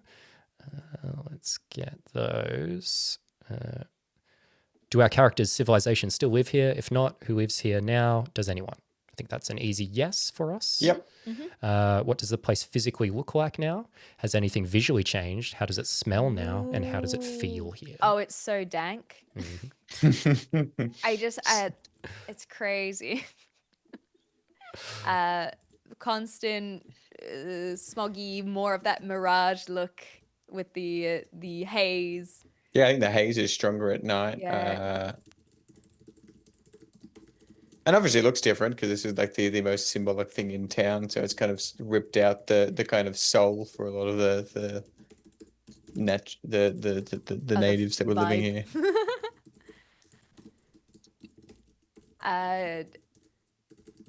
Yeah, I think that especially with the kind of architecture and whatnot that would be out there, I don't feel like a lot of the buildings would look different, but it would be kind of that shift in fogginess, haziness, and just tension. I think from a more feeling perspective.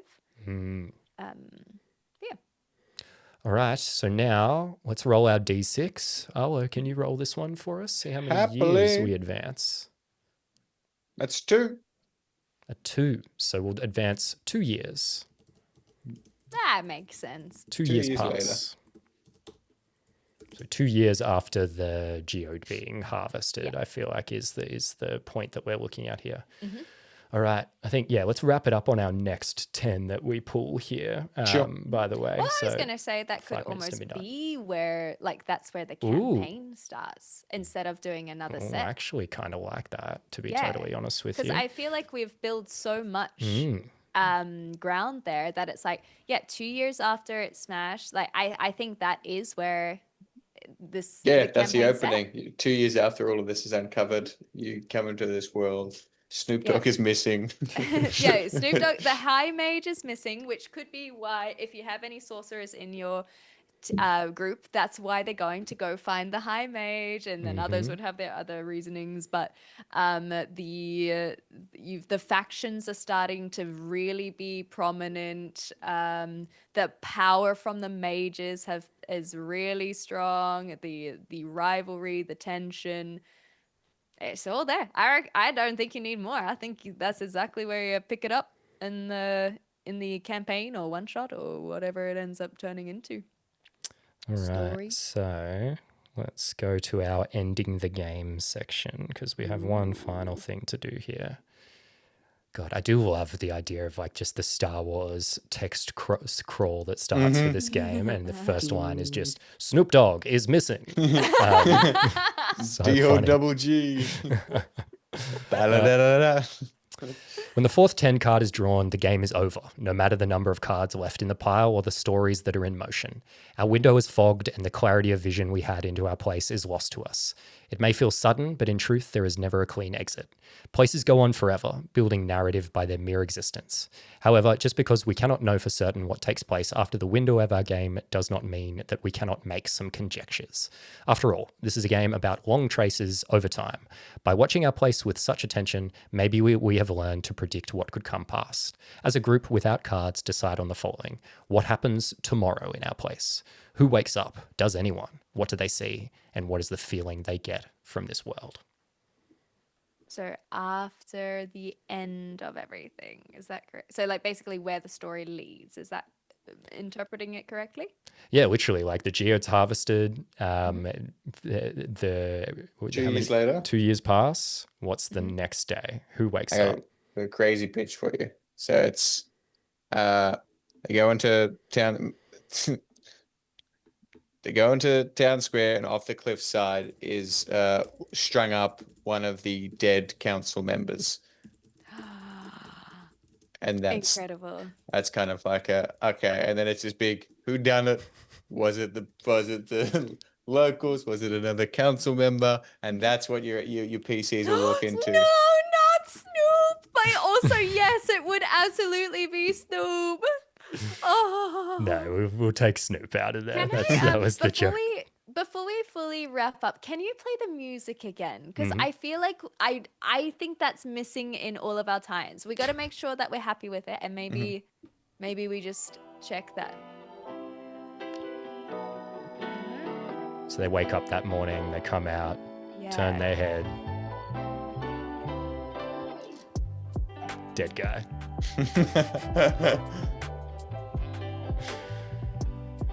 And it's just almost like comical in a way, but it's like messed up comical. Oh my gosh, do you know what this music is? It's that you're so right. It's the opening is the waking up. It's like the sun is coming in. It's and then you know, it's almost like this happy slow walk outside, and then there's the face starts to drop as you see the strung up, and then there's the two wars of starting to run towards each other while this is playing. Love that. That's it. Perfect. All right. Incredible. What a we pulled it together in the end, gang. Well done. I like it. It's a very cool world. All right, well that's going to be it for this week. Does anyone want to try and hit a recap? Does anyone want to try? Clem, I feel like you got it in you. Okay, all right. So imagine, if you will, the world of Opentia. Sorry, I was trying to remember what it was. Opentia, the world of opportunity. The Council of Mages have had a long-standing trade with the miners of this area. They're magical resources in the form of budding flowers. Opentia, what the town is named after. These are used very commonly in magical components, and we had Snoop Dogg, the High Mage, who is running a lot of the connections and networking between the trade. And on a trip with the pangolins, the giant pangolins, through Dog's right in these the back of it. dust storms. Smoke blaring behind him. It takes a few days, and there are beautiful night skies, a purple haze in the evening sky as we near closer to Opentia. But as it builds up, as it's built up over a few decades, the recognition of the miners, when Snoop Dogg arrives, the miners, they have these tools, little daggers, things that they use to chop up the Opentia and the cacti. And Snoop Dogg realizes, there's something here. There's some magical properties in this beautiful crystalline purplish geode, asking about where these come from. The miners direct him to the stones, brings them back to the Mage Council. They decide, you know what, let's get more of them. And thus, Amathar is born. The building up of the entire town. We got a hotel in the oasis. It's, the miners are helping get all of these resources for the Mage Council. Builds up and up and up. There's festivals to be had, but there's also knowledge to be found. But oh, what's that? It feels like a little bit of a weird reality shift. Sometimes we're not sure what's going on. There's mirages, there's dust storms, and these dust storms seem to be getting more and more frequent. It's getting harder and harder. We have a massive dust storm, and all of a sudden, the ability to go to and from the previous world, no longer. Trade is not happening anymore. Tensions are rising, as are the youth of Amathar? Opentia. What do you call it these days? I don't know. Well, it depends on who you ask in the town. And so we're starting to get these young rabble-rousers ready to fight, and we're getting the mages feeling stronger, and crack, bam, on what should be a pleasant night full of rest and joy of the purple haze of the night sky. The big spire, the giant stone that looks over the town is cracked. It is absolutely harvested from all of the crystal that was inside it. And we start with some cheery music as we enter in. And the town square, feeling miserable as you walk into it. There's the youth on one side, the mages on the other, and our adventurers staring up at Snoop Dogg, who is hung at his final end.